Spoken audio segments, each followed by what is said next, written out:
Today we'll be looking at a 9th generation Honda Civic Si.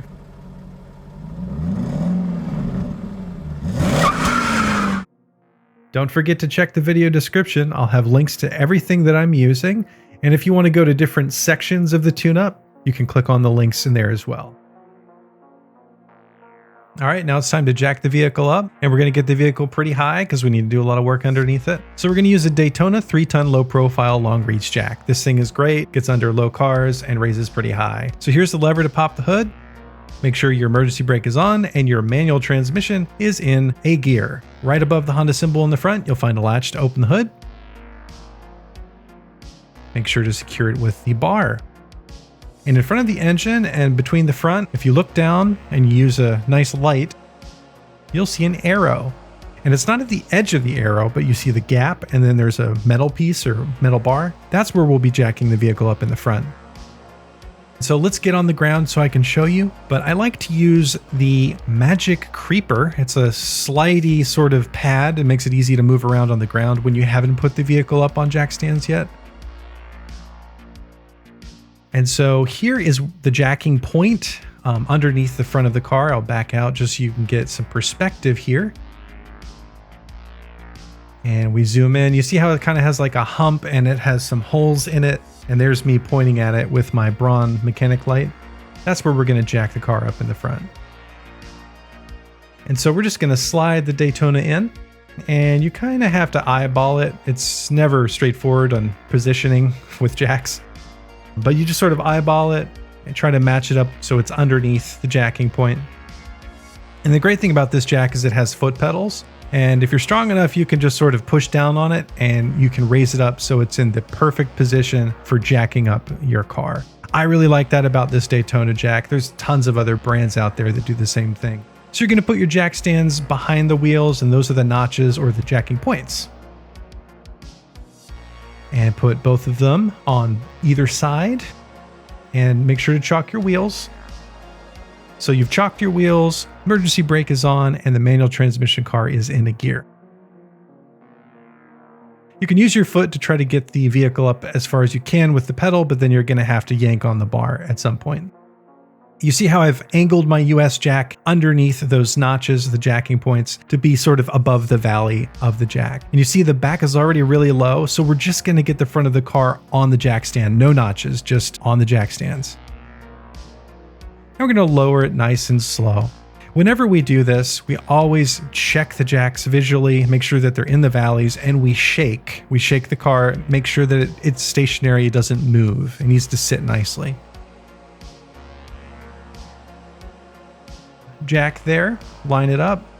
You can use the foot pedal on your jack. And then again, put your jack stands in the proper location. And then we jack the vehicle up. Ideally, you have the garage door open if you're working in the garage there.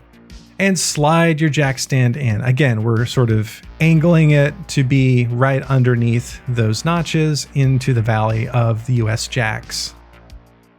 And then you lower it. And again, whenever we do this, we always shake the vehicle, okay? It may make some noise as it's settling, but definitely do not get under a vehicle until you have secured it properly. Now this is a Daystar jack riser, I guess you'd call it. Some people just use hockey pucks, but this thing is nice because it actually sits pretty snug on this jack. It's the larger of the two sizes, depending on what jack you buy. And it's not going to fall off, and it has a nice little groove to not damage the vehicle. And now that I can use this Daystar, I can put it under the tow hook, which lines up perfectly. And it gives me an additional 5 inches on a jack that already gives me something like 22 inches of height. And so as you can see, we're going to get it up to 3 notches first, and we do the front, we do the back, until we get up to 6 notches all around. And again, I'm just showing you the jacking point on the back and where you put the Daystar to give you the maximum height. I wouldn't go above 6 notches on any jack. That's just me. At that point, if you really have to get your car that high, you should consider a different alternative like an actual lift.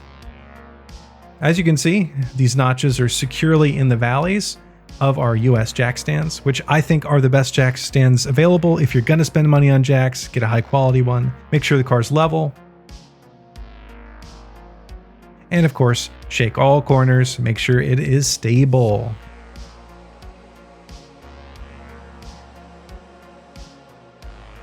Manual transmission fluid drain and fill.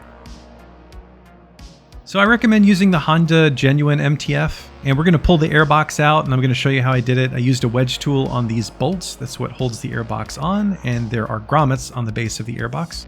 This is the transmission bolt, and this is where you would add the brand new fluid for your drain and fill. If you don't have a wedge, it'll be in the description. Basically, you use the wedge on the grommets on the bottom of the airbox here.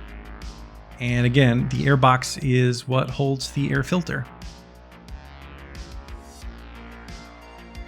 I'm going to show you the other way to do it. You're going to get on your Jeepers Creepers, get underneath the car where the driver's side wheel is, and you'll see two bolts, one on the top and one on the bottom. The one on the top is the weep, and the one on the bottom is where you would drain.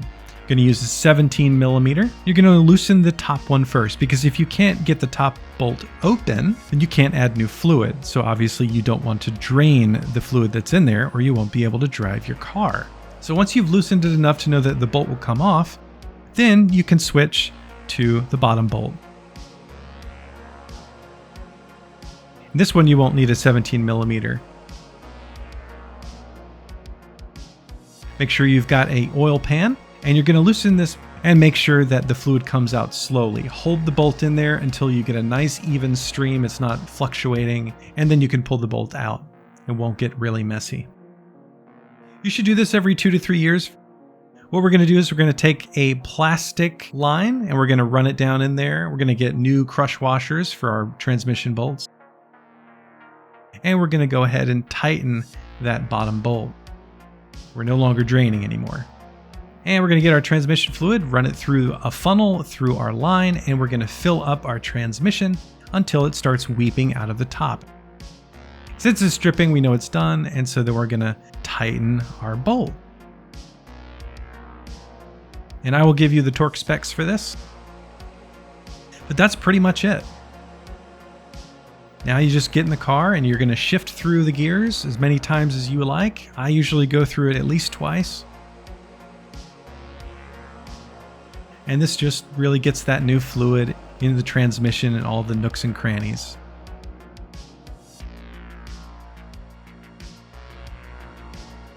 And you're done.